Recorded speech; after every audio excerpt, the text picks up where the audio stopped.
What is up, everybody? It is Slippin Jimmy with you once again for a look ahead line show here on Outlier.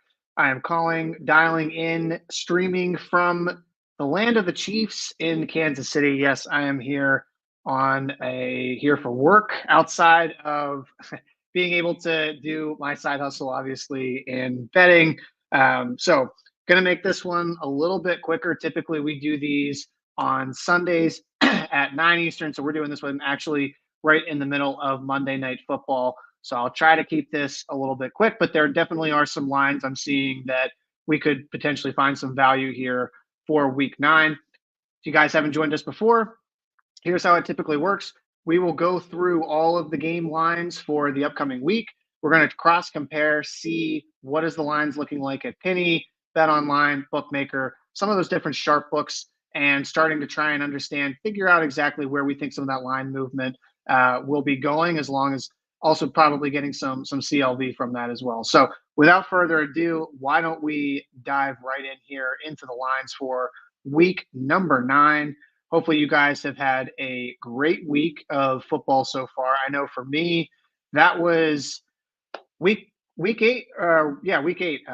Losing track of the weeks now. Week 8 was a great week for me gambling wise. I was on the Cards. I was also on the Browns, and I was also on the Colts. So if you were favoring some of the underdogs, I know those have been getting killed this season, but this was a good week if you're backing dogs. Obviously, the Patriots also not only covered, but won straight up. So, pretty good week for backing the dogs. I did think we'd see some regression coming to the mean there. And let's see what that looks like here for week 9. So, let's start with the Thursday night game, which, to be honest, I'm kind of shocked that for two lines in this one. One being that Houston is plus 105 on the money line, and that also that the under is 42 and a half. So let's check out the total here just real quick to see what we're seeing in terms of some of the EV. I am definitely seeing from FanDuel, from Caesars, from MGM, we're seeing a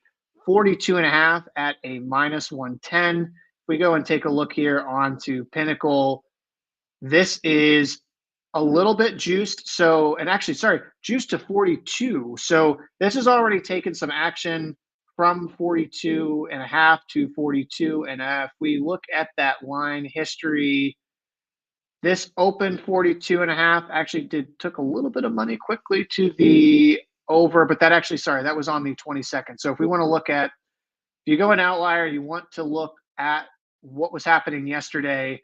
So after the 1 p.m. slate, which our first opening line here is around 43. So this is down already a full point. 42 and a half is definitely, I think, interesting on this game. These are both offenses that, I mean, really, like, what have we seen from either offense to make us feel super encouraged that they're going to be able to move the ball very effectively? The only thing with the Texans is they can't actually run the ball, which the Jets have not proven to be able to do. So already seeing some value there. We are seeing 42 and a half on Bookmaker, so important to note. And we are seeing a 42 though on Bet Online. So I'll just do a quick add to my picks here that I do think that 42 and a half is a definitely an underplay also for a short week coming off of that. Interestingly enough, I mean that plus 105 on Houston, I I mean plus 115, I guess maybe I'm missing something here. We're seeing plus 107 on Bookmaker, and we are seeing a plus 110 on Bet Online. So I mean I like Houston in this game. I'm not really sure what I'm missing other than we know obviously Diggs is not going to be available for this game, but is that really going to change the I think I don't know.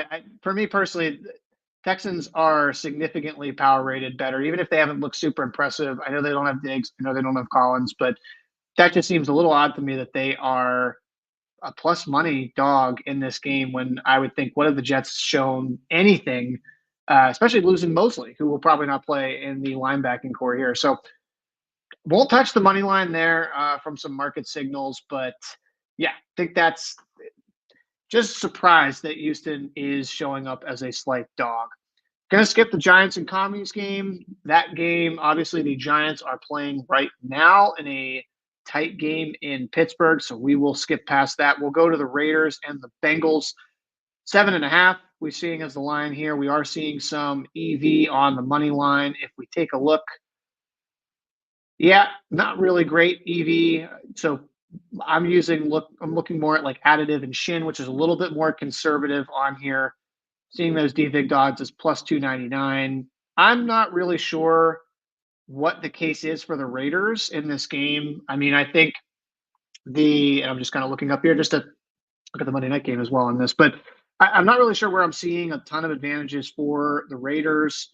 I mean, Cincinnati, obviously, their defense looked awful, absolutely awful against Philadelphia last week. Philadelphia, though, very, very good offense when fully healthy.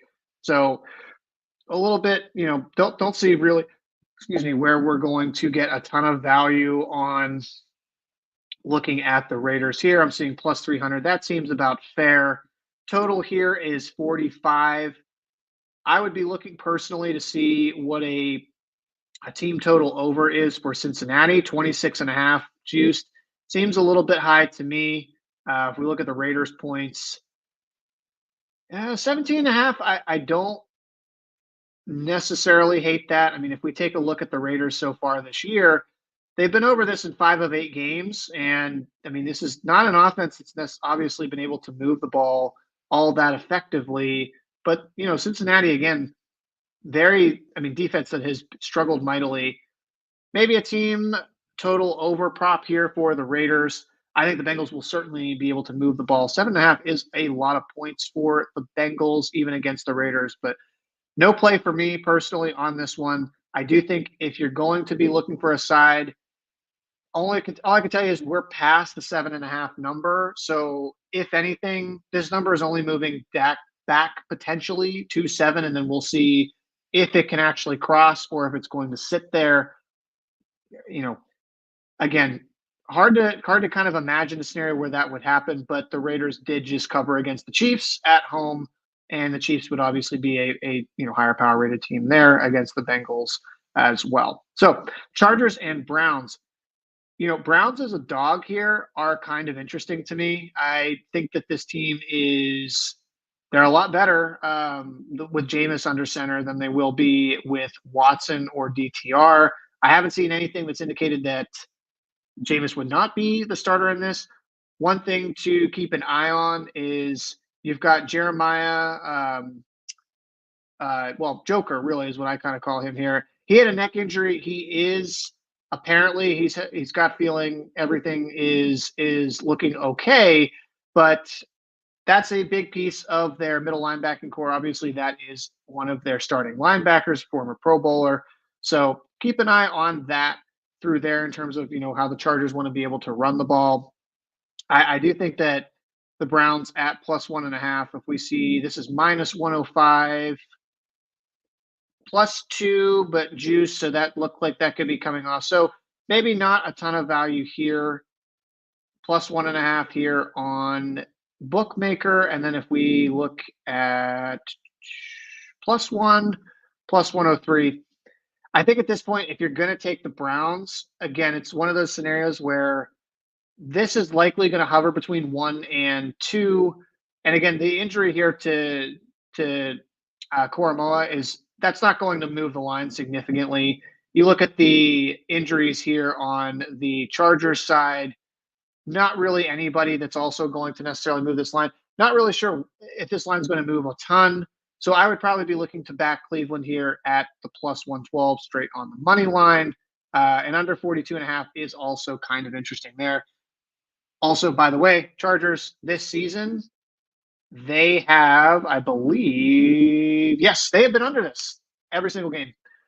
So yeah, I think under 42.5.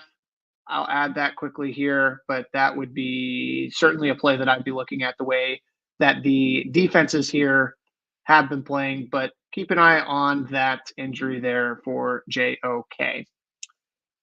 Saints and Panthers. Oh, man, I really want to skip this game. I think that Carr should play in this game. And, man, I mean, Canales was not even willing to commit to Young this week as the starter. That's how bad things are here. 44 and a half. I know these two teams score, or well, not two teams. I should rather say that the Saints scored a ton of points against the Panthers last week, and this went to 42 against Denver because that defense is really bad. I'm probably looking slightly at an under here as well, though, if you wanted to play this game. It's 44 and a half here on Pinnacle. It is 45 and a half actually on Bookmaker. So market disagrees with me there. It's 45 and a half on Bet Online. Slightly juiced here to the under as well.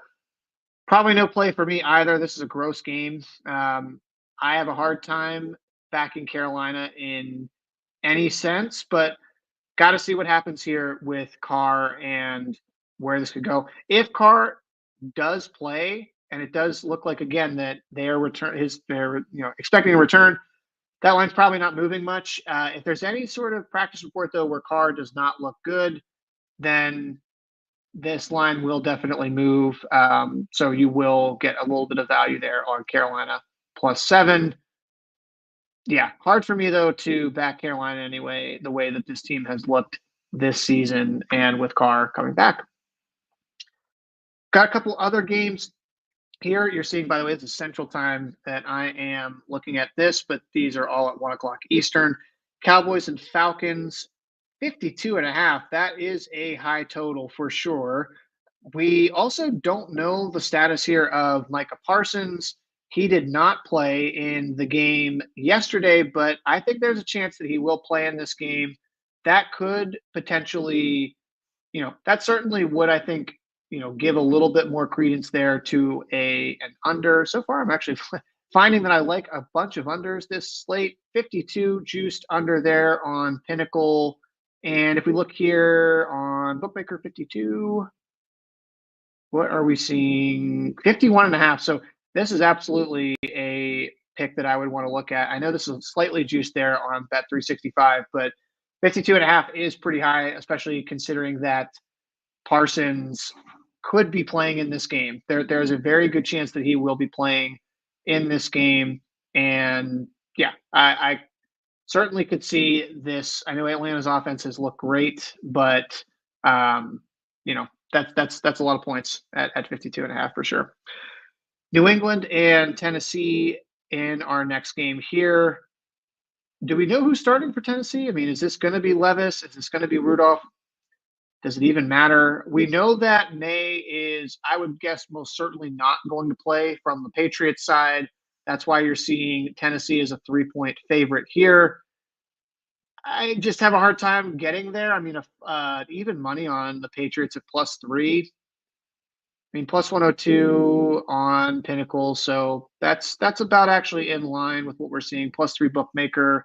And also, what are we seeing on Bet Online?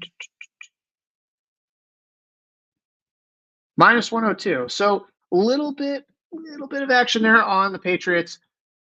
Again, if we're looking, I don't see really anything to me in this game that's screaming a ton of value. I think if you're going to get even money on that +3, that would be tempting for me to take just to get inside of that field goal. And again, I think if we're trying to predict where line movement's going to go, this is probably going to stay fairly static, but you might not get a even money price. You might get like -110 on the +3, maybe a little bit juiced. We don't know if that'll go under 3, but that would be the area I'd be looking for. Certainly, I just not a ton to look to bet in that game. But I think that if you're going to pick a side, it's going to be New England. Yeah, +142, not really doing it for me on the money line. Looks like, the Steelers just scored. And who scored that there? Oh, special teams. Man, that has been the Steelers' bread and butter lately, has been special teams. They maybe need to send one of their members of the coaching staff to the Titans based off of what happened this past week. All right, 2 more games here in the 1 p.m. slate. Denver as a +360. That is interesting to me. I know that obviously Baltimore coming off a loss. It's a lot of points. I mean, Denver has actually played quite well of late. Let's take a look here at the EV on Outlier. Yeah, not significant, not great. Go look at Pinnacle plus 328. So, yeah, not seeing, I guess, a ton of value there in that line. In fact, Bookmaker has this at plus 361. Not surprising, by the way, to me, if you pay attention to this kind of stuff. Ravens are, you know, arguably, even with the loss of the Browns, still probably the second or third best power rated team. They were prior to this week, I think, probably the number one power rated team. So plus 360, not surprised there. Will the spread move? I mean, it's 9 on ESPN, but I'm seeing 10 with some juice on Pinnacle. So I do have a hard time getting there. So there is definitely some disagreement here between some of the books. You can see plus 9 on Bookmaker and plus 9.5. So that usually tells me that there's not a consensus. There's still some price discovery that needs to happen here. They're waiting on, I think, some more groups to come in and bet this. The number of games that are going to end on 9 or 8, pretty small. So I think the big thing here is, do you want to take the Ravens inside of 10? If so, you have a chance to do that right now. I don't know if we're going to see this get to 10. So I think you probably could wait. Maybe there'd be a little bit more that comes and gets this down to like a flat 9 at some places. But yeah, I'm seeing, I guess, best price would be DraftKings here at 9. So not a whole lot to do in this. I mean, the under 44.5 is kind of interesting. You see Denver here this has happened in how many games in 2024? Okay, so 75%. So Denver, I believe, is what? They played 8 games. They have, yes, played 8 games. So six of 8 they have played, and 6 of those have gone under.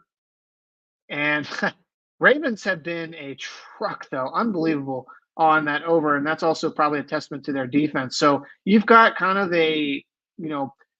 which immovable object is going to be moved here. To me, that's tough. I don't know if I have anything on the total on this one, so I would say probably keep that there.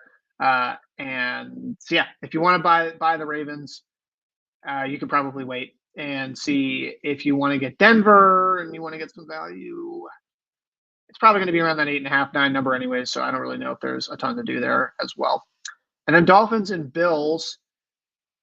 Buffalo looked awesome this past week. One thing that Buffalo does particularly well is they play teams that are, lower, or in terms of like power rated, worse than them. Buffalo tends to beat up on those teams pretty bad. Teams that tend to be equal or greater, they're not as good. They're not the good bad team, but they're kind of like the good mid team. And Miami is honestly the poor man's version of that. Typically, that was a tough loss for them against Arizona, although that game kind of was fairly back and forth. I don't necessarily think Arizona was the wrong team to win. We are seeing under 49.5, though, as a EV under, and actually, nope, that's gone away. So disregard there. But interestingly enough, you can see these are kind of dead under teams. In fact, the Bills have played 5 consecutive games where this total has gone under. Obviously, the Dolphins, now you're going to look and say, hey, the 2 games where Tua was completely healthy flew over. Okay, that's fair. They also played Arizona and Baltimore in those games. Now, Buffalo has actually scored a lot of points as well. So as I'm kind of speaking or talking out loud, I'm like, yeah, actually the over might be 49.5. That is a high total, but maybe that is not actually as crazy as it seems. 48.5 though on Pinnacle, 49 on Bookmaker, and 49 on Bet Online. So maybe not a ton to do with this. I just think that's interesting that, again, kind of a dichotomy here is that you've got both teams that actually play under fairly well or fairly consistently, but these are also the games where they played high-scoring teams each other. that game has gone well over. So mm, I don't really have a ton on the slate so far. I got to admit, Buffalo at 6.5, I think is probably fair. This is a division game. I'd have to go and see. I think that when this was in Miami, this was closed as Buffalo 2.5. So that's also interesting, right? Is there an 8.5 point difference between these two teams since week 2? Not so sure about that. Tua's back. He's healthy. Healthy Waddle, healthy Hill. I don't know. I just think that's probably important to notice. Is that 8.5 points difference and factor in? Let's take out 4 for the home field. Is Buffalo 4 points better than Miami at that point? Might be something to ask yourselves there. I will put that actually now as one to add, just to be a little bit interesting. That might actually move potentially, because you are seeing some 6s. So we will keep track of that there. Just check here.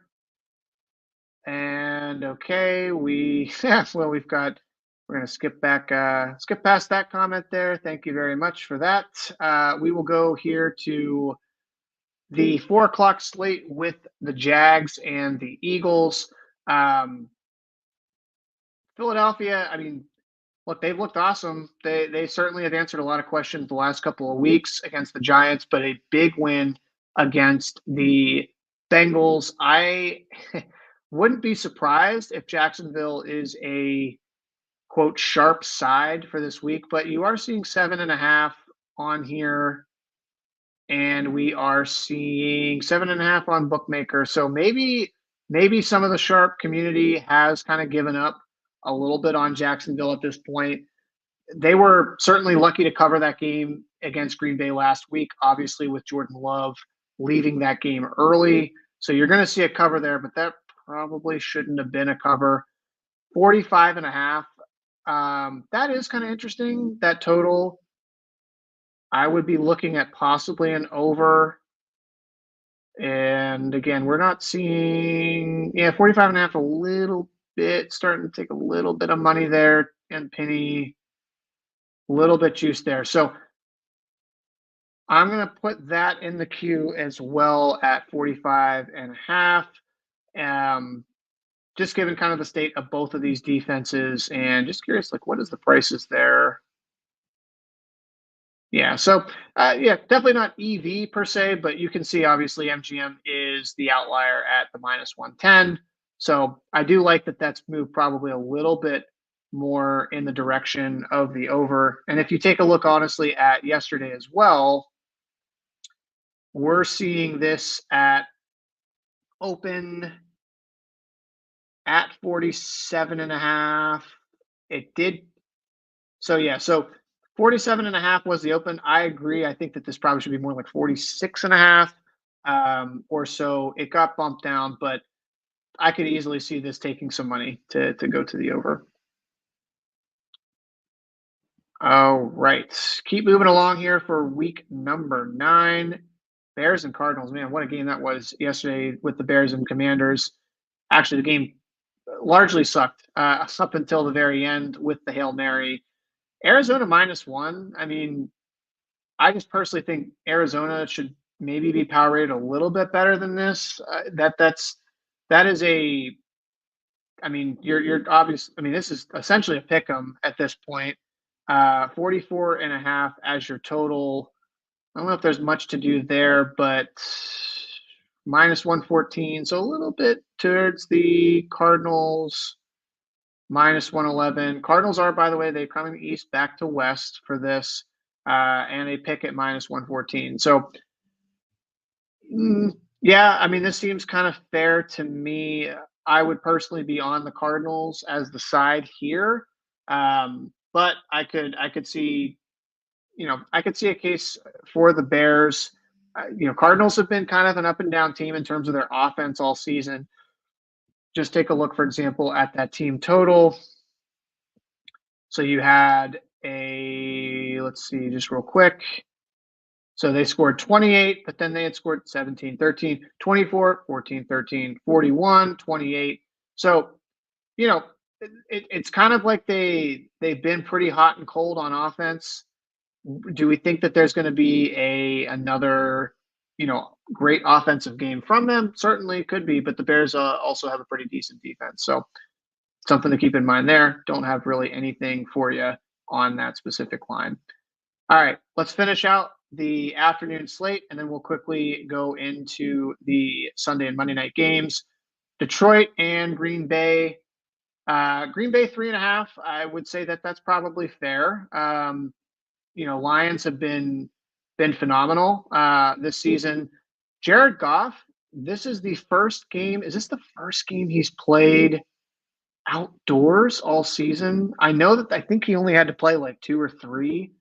So if we look at Detroit's schedule, so they were at Minnesota, at Dallas, they were home in Seattle, at Arizona, they were home against Tampa Bay. Yeah, this is wow.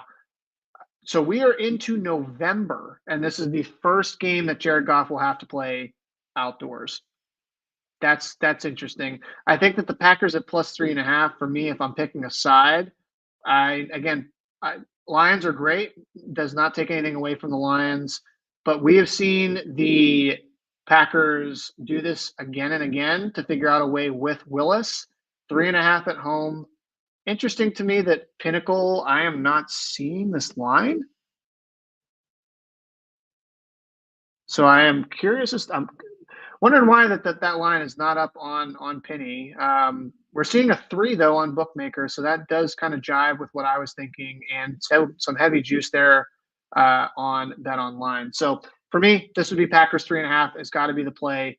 You're getting this past 3. Could easily see this game closing 3. I don't think it will get to 2.5, but if you want to get inside that 3.5 number, this would definitely be the time to play it. And it seems like there might be some movement there on the Packers with Willis starting. Willis hasn't played a team like the Lions yet, but the Lions also don't. I mean, defense is not going to be the issue for the Packers in terms of, or the Lions rather, being that strong front. It's going to be that offense, and can the Packers stop that? Rams and Seahawks. Rams as a -1 favorite. Just looking here. Oh wow, Wilson, man, again, unbelievable. Wilson's throwing these ducks, and they're just it's a Tomlin voodoo, man. It is a real thing. So we've got the Rams. We're looking at a plus EV line here as -104, very slightly EV. Did open plus 108 thing. I would have loved that, getting the Rams plus money. If you look here on Pinnacle, they are -111 on Pinnacle. So if you're looking for some value, I mean, Bookmaker even heavier, -119 on the money line, and we are looking at -113 there. I think just from an EV standpoint, if you want a side in this game, it would be the Rams money line. Seahawks, are the Seahawks mid, or are they like actually below average? I mean, that team has not looked good against relatively competent teams. You take a look kind of at their schedule here.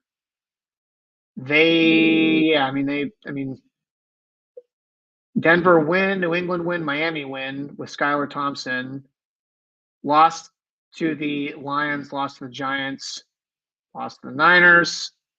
Beat Atlanta. Okay, Atlanta's a decent win, but then lost to Buffalo. Power rating wise, Atlanta is probably going to be a little bit closer to where the Rams are, but I would agree with Market there. I think Rams is a cheap money line. I like Rams as a like -125, -130. Definitely do not like that in that case. So 48.5 as your total probably seems fair to me in that instance. Colts and Vikings. Are we going to, I guess Anthony Richardson is the starter for this. If it's Anthony Richardson, now the injury to Darrisaw is huge for the Vikings in terms of their offensive line.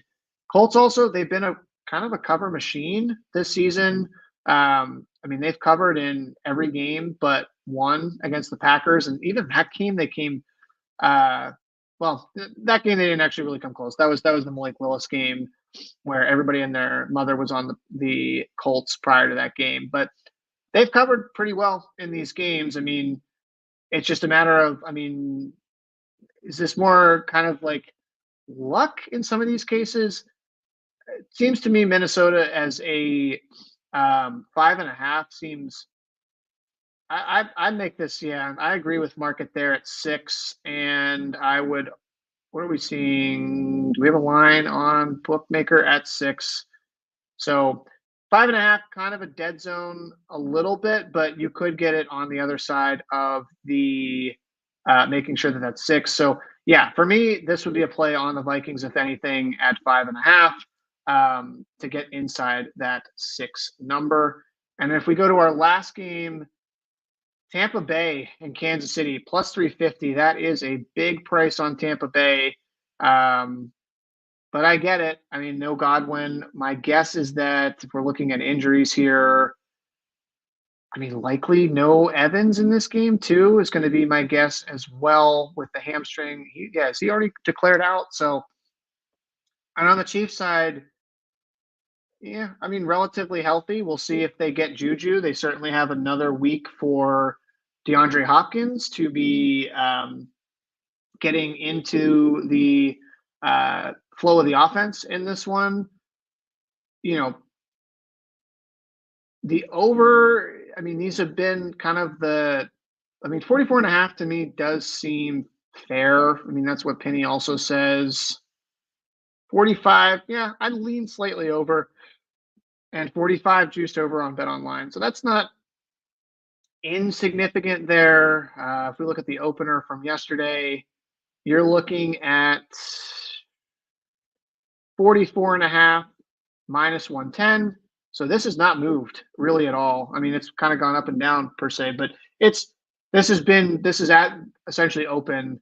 I don't think there's a lot to do here with the total. So probably a pass for me, but yeah, 8.5 is a lot of points though for the Chiefs to cover. They have not necessarily been a great team against the spread, especially as big favorites. All right. So to recap here, I know this was kind of a little bit of a quicker look ahead show, but games that we like for week number 9, love the under in this 42.5. I also do kind of still like Texans at plus money there, but I think the 42.5 that's an EV number right now. You're looking at almost 2.5% of EV. So under would certainly be a play. The Chargers and Browns also an under in that game. Falcons and Cowboys, this is slightly EV right now, 52.5. I definitely think you will see that number come down a little bit. And then the spreads wise, not a ton on the slate. We have a 6.5 here on the Dolphins, another total in 45.5, which I also like as the over. And then I do think that the Green Bay plus 3.5, if you're trying to get a plus 3, or outside of 3, Wilson again. Whew. Why ever doubt Mike Tomlin? I was pretty critical of the Fields benching, but this guy he is just a magician in terms of the voodoo. Minnesota minus 5.5 there as our other play. So these are our plays for the week, and yeah, just want to thank everybody. If you got a chance to join, love getting to do this with you guys. We will be back here at our regular time on Sunday at 9 p.m. Eastern for the Week 10 Look Ahead Line Show. If you want to catch me, you can find me in the Outlier Discord as at Slippin Jimmy. Also in the Beat the Line Discord over with our friend from Outlier, Adam Rosenberg. So you can find me in there to chat with, and I am on Twitter at Dads That Bet. So best of luck, everybody. Enjoy the fourth quarter here of this Monday Night Football game, and I will see you guys next week, same time, same place. Thanks, everybody.